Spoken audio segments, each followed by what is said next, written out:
Hey, Congresswoman Titus, how are you? I'm good. Yourself?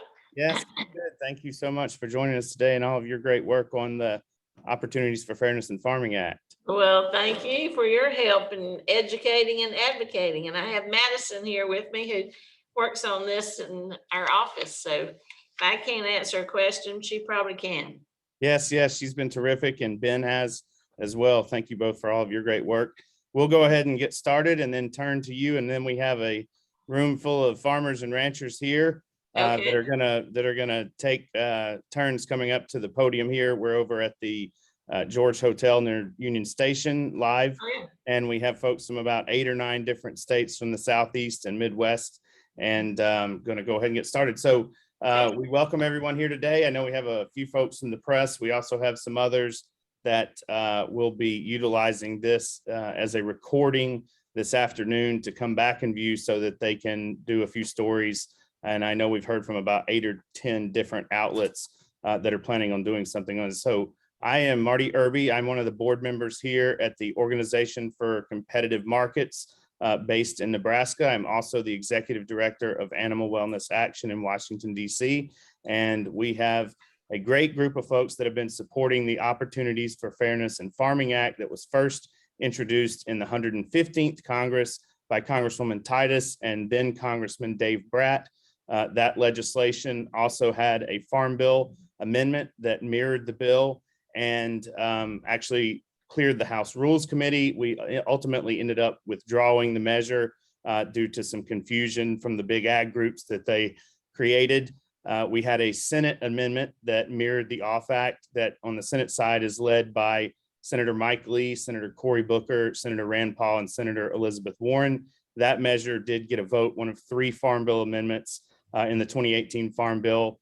We had 40 some odd senators, I believe, in support of it, about 10 or so senators that did not vote. And then we had, I think, about 40 some odd that voted against it. So it did not clear, mostly because of a lack of education and awareness about the issue. It really wasn't socialized, and it was a pretty new issue to the Senate.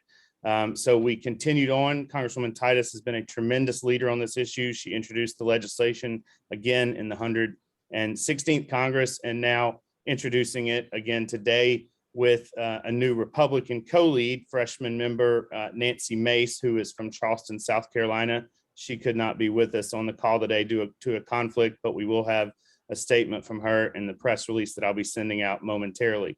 So we welcome Congresswoman Titus today. Thank you for all of your great work, and we'll turn the floor over to you. Well, thank you, Marty, and thank you to all the associations that have helped us put this together and stuck with us. You've done a great job, and not just of advocating, but of educating people about what checkoff programs are, because a lot of people, especially if you're not from an agricultural area, may not have ever heard of them. Also, I'm glad you pointed out that not only have we persisted over time and made the bill better, but that it is bipartisan and bicameral. There's support for it in both houses and across party lines. And so that bodes well for its success. Just a little bit of background about the Opportunities for Fairness in Farming, and we call it the OFF Act. That's less of a mouthful than opportunities, but it is an attempt to bring some transparency to checkoff programs. For those of you who may not know the history, checkoff programs were created by the federal government to put in funding to use as a mechanism for agricultural industries to pool money for common promotional and research goals. And they apply to eggs and to beef and to milk, a number of products. The people who make them contribute. Everybody contributes, large or small, so that they can use them for a common goal. What's happened over time, however, is that the USDA has had very lax regulation of these checkoff programs, and the money now is often used with association groups to lobby for certain issues that may hurt some of the smaller ranchers and farmers who have to contribute by law, but don't get any benefit. And the lobbying not only benefits the large farmers and ranchers, but also is used to advocate against this bill, for example. Or sometimes they are in collusion with other organizations that aren't to the benefit of small farmers. So we want to just bring some clarity to this, some transparency. You know, it raises about $850 million a year. So this isn't small amounts we're talking about. We want to be sure that everybody who pays in benefits, and it is indeed for common interest and for promotion of products, not for lobbying.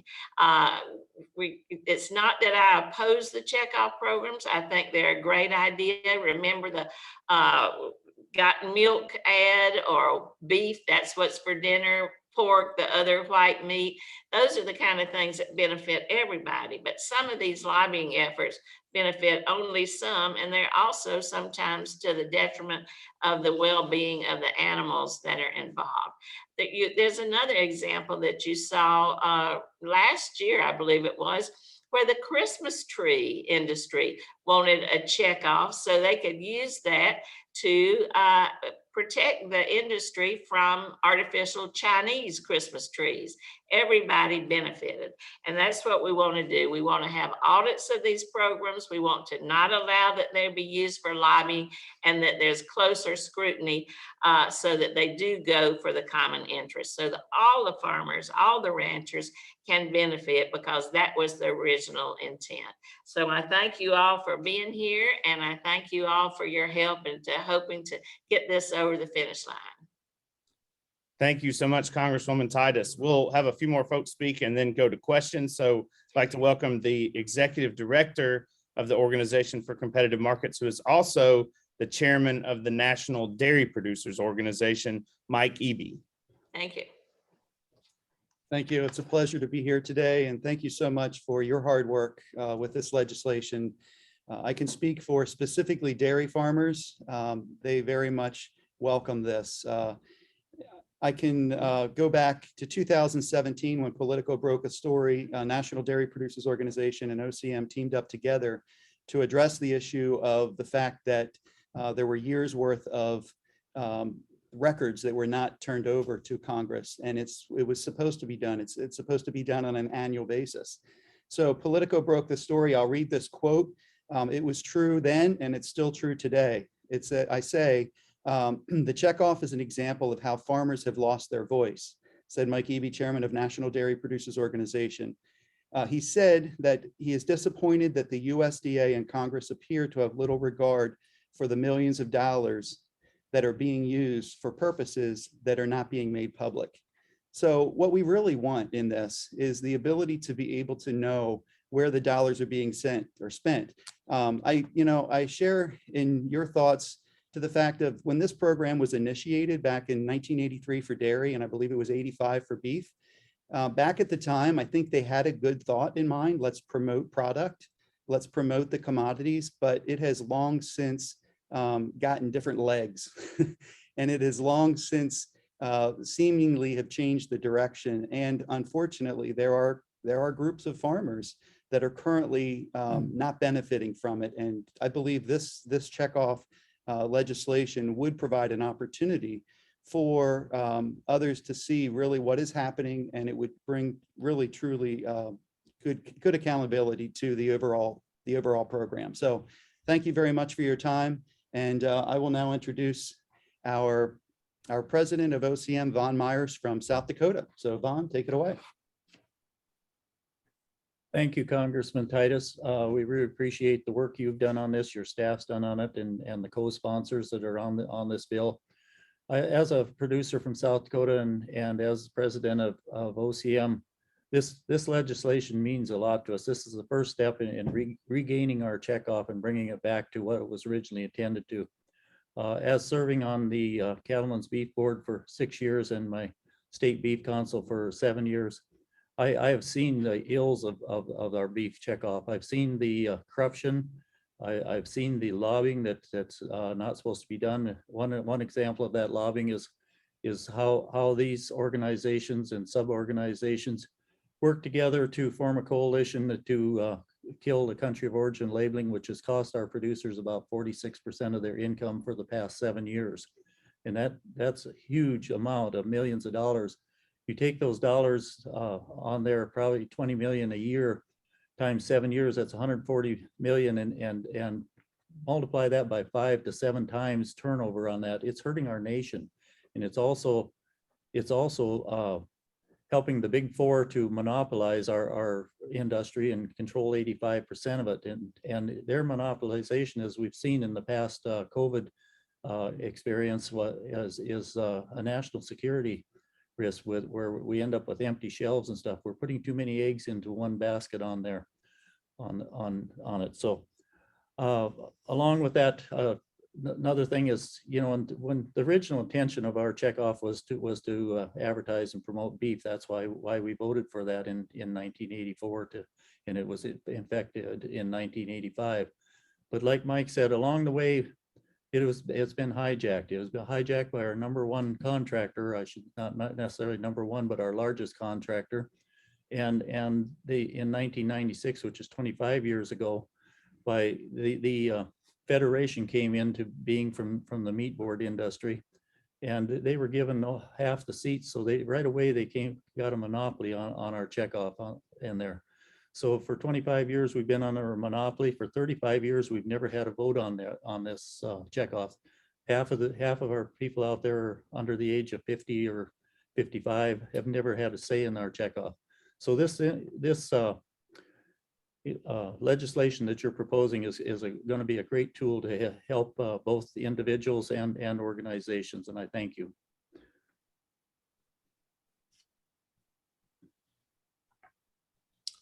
Hello, Congresswoman Titus. My name is David Wright. I'm from Nebraska. It's nice to meet you. Anyway, I feel like I'm singing to the choir because I think you're touching on a lot of the, oh, I'm sorry. Can I back up a little bit? There, now you can see me. How's that? I feel like I'm singing to the choir because you're touching on some of the most fundamental problems with the checkoffs. And that is industry groups have taken control of those dollars and they use them to promote their position. And in our case with the beef checkoff, NCBA tends to promote the Packers position most of the time. Now, I served 8 years on the Nebraska Beef Council. I was elected twice to 2 4-year terms, and I served 6 years on the Cattlemen's Beef Board. So Bill Sack put me on there for 2 terms. I ran opposed to the checkoff in Nebraska and got elected twice. So, I mean, so with that said, in Nebraska, we have a low population, but lots of checkoff dollars. So we forward millions of dollars to the Federation of State Beef Councils to buy seats. So I've spent 14 years listening to, at the NCBA convention, watching checkoff dollars be spent. I did have the opportunity with Fred Stokes a few years back to spend some time with Secretary Vilsack under the Obama administration to have the same discussion. And I laid out all the contracts to the secretary. It was just a one-on-one conversation for 45 minutes. Congresswoman, he never blinked at me that whole time. And I concluded quickly, either he didn't know what I was talking about or he knows what I'm talking about. And when it was done, I pointed out to him that this is the most corrupt thing I've ever seen in my life. And just a few examples I'll give you. In the opening paragraph of the Act of Congress to put in a beef checkoff,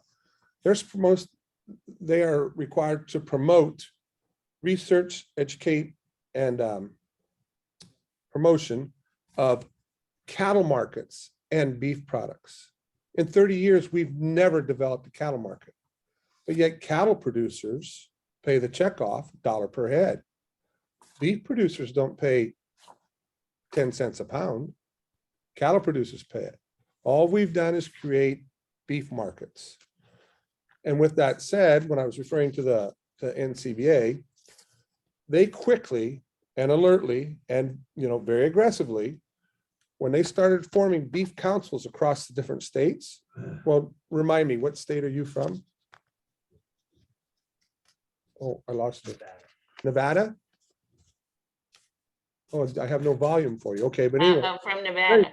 there you From go. Nevada. Right, so Nevada, your beef council's been merged with California's, is that correct? I No? think so. I believe so. Mhm. Right. And they've taken those beef councils and they tied them to the state affiliate. Mm. In other words, NCBA state affiliate. To the point to where some of them share the same staff. They Mm. share the utilities and the buildings. Mhm. So that state affiliate has a huge economic burden lifted off their shoulders All right. if they can share that with the beef council, which is collecting dollars from every individual. And I'm obviously you're aware of that. But the one that I find striking, and I've read this act and order a million times, and you find something new every time you read it. But as of recent, there's been this whole discussion about country of origin labeling. Because in 2014 to today, we've lost $20 billion a year in the cattle business. That's 20 billion. Now, when I see that, I see a loss of political power to your constituents and a gain of political power to the concentrated packers.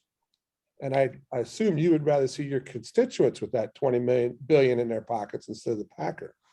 But here's what's interesting. In section 1260.169 of the act or of the order, I've never seen this before.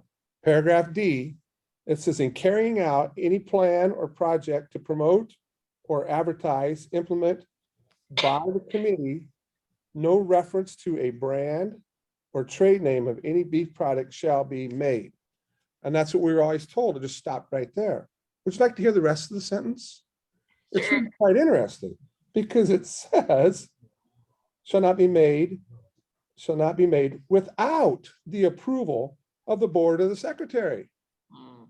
So the board and the secretary could stand up and say, like Vaughn said earlier, we need country of origin labeling. We need to know it's US beef. That's They right. have that ability, but they've neglected to do it for 30 years because they would just as soon promote beef, gain concentration for the packers, and the rest of us, I guess, just work for them, Mm. you know? But I'm there for you on this one. I really am. All right. I'd like to see you get rid of it, but if you're not gonna get rid of it, at least, you know. And then as for lobbying, I always laughed about this. And they would say no dollars are used for lobbying. Well, that's probably true, but they use those dollars to offset the cost of the staff, the cost of travel. See, when I first got on, do you remember Terry Stokes years ago with the NCBA? He was their executive director. It sounds familiar, but I don't Okay, know. so I was going through orientation and they were trying to educate me or brainwash me, right? And I was raising Cain and Terry took me to his office and he says, he showed me a T-chart. So policy on one side, check off on the other. And he said, can you not see the firewall? And I said, looks to me like you're married and filing separately, which is what they're doing because most of the beef councils don't have 990s. Oh. You see, so they got to be filing taxes somewhere. So with that said, I looked at Terry and I said, what if Farm Bureau came in tomorrow and they won all of the contracts? That would be the end of NCBA.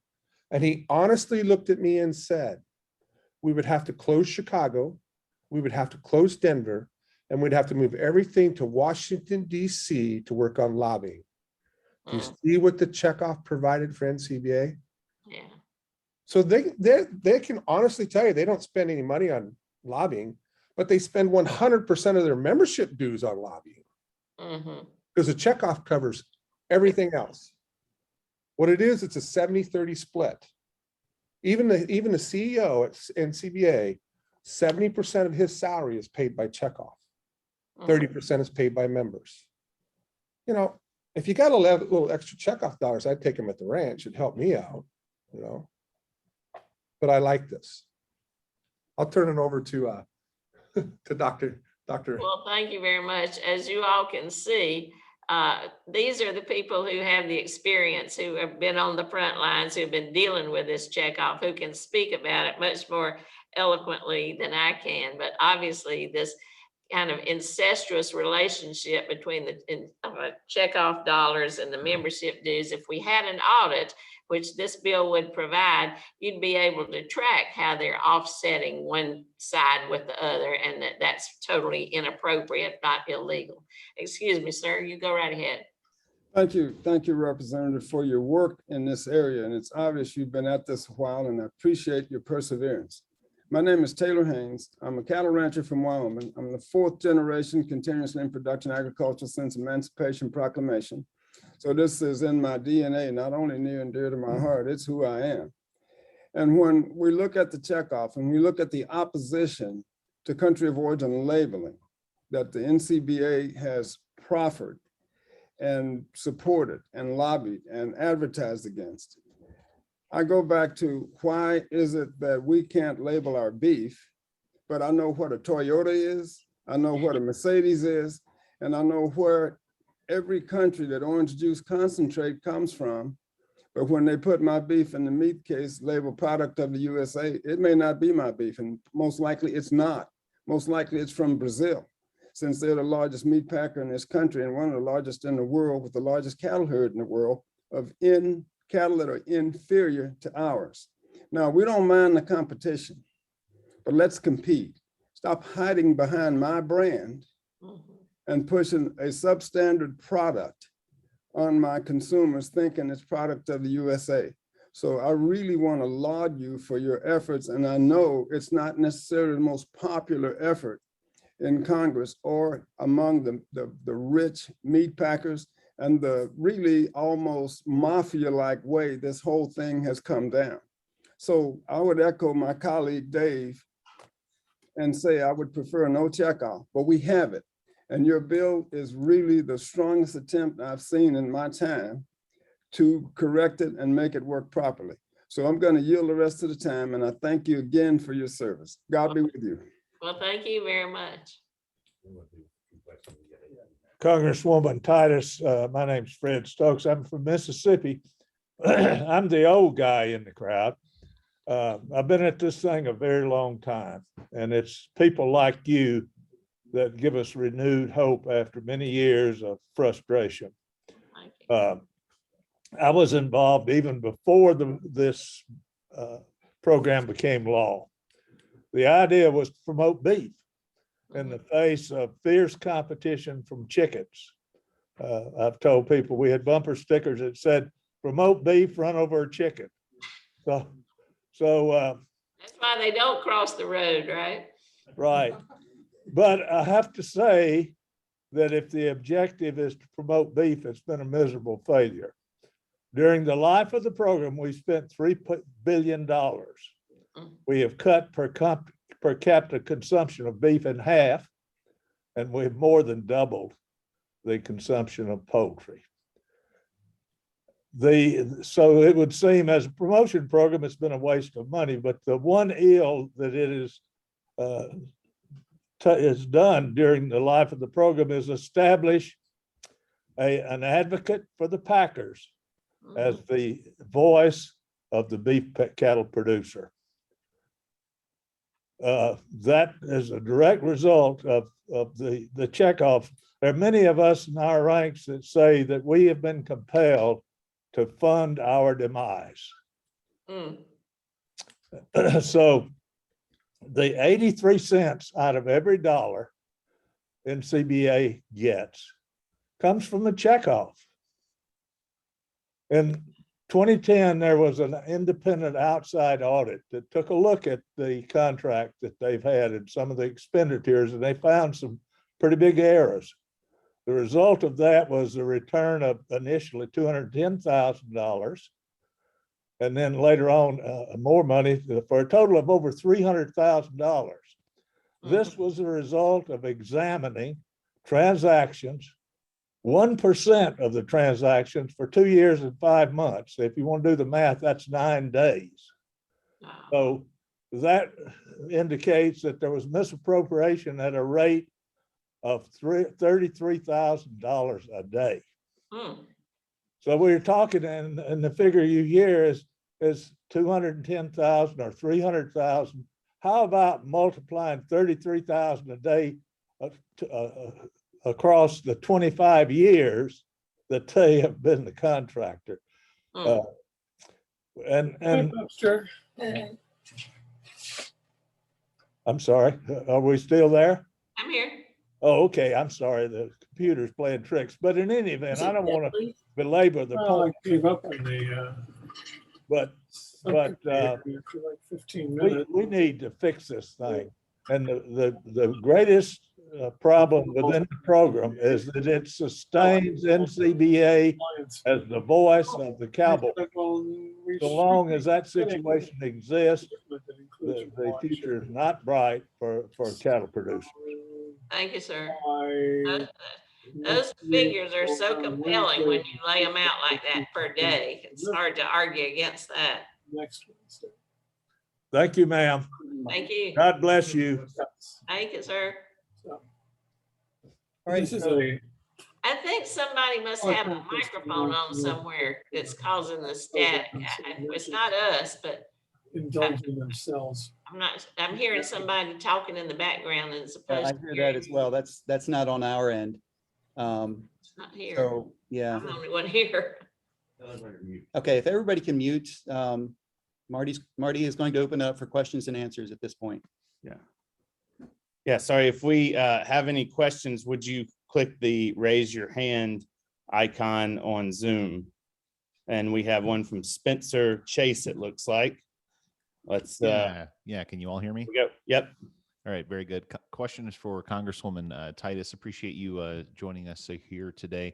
Wondering if you could just kind of walk us through a little bit of the legislative strategy you have for this bill going forward, as well as you also mentioned that there was some bicameral support. Can you just kind of shed some light on your Senate partners on this?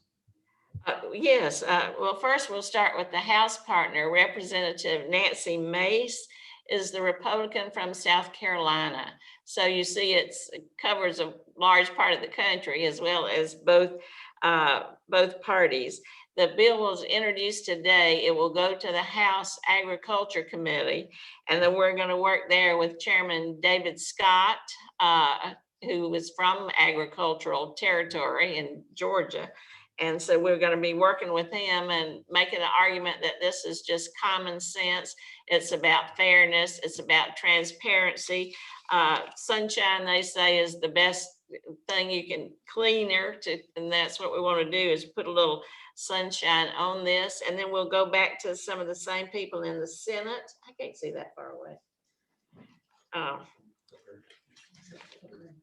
In the Senate, it's going to be Senator Booker will be leading the effort over there, and we've worked with him before, so that's kind of what we anticipate.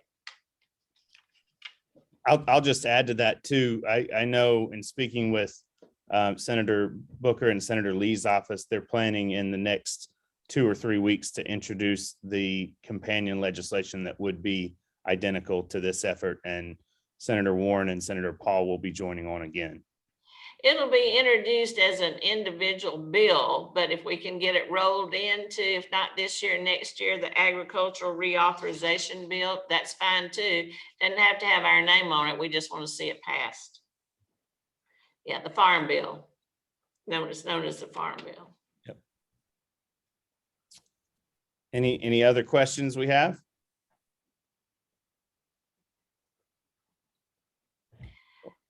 Just to make it clear, I'm not against farmers or ranchers or against the checkoff program.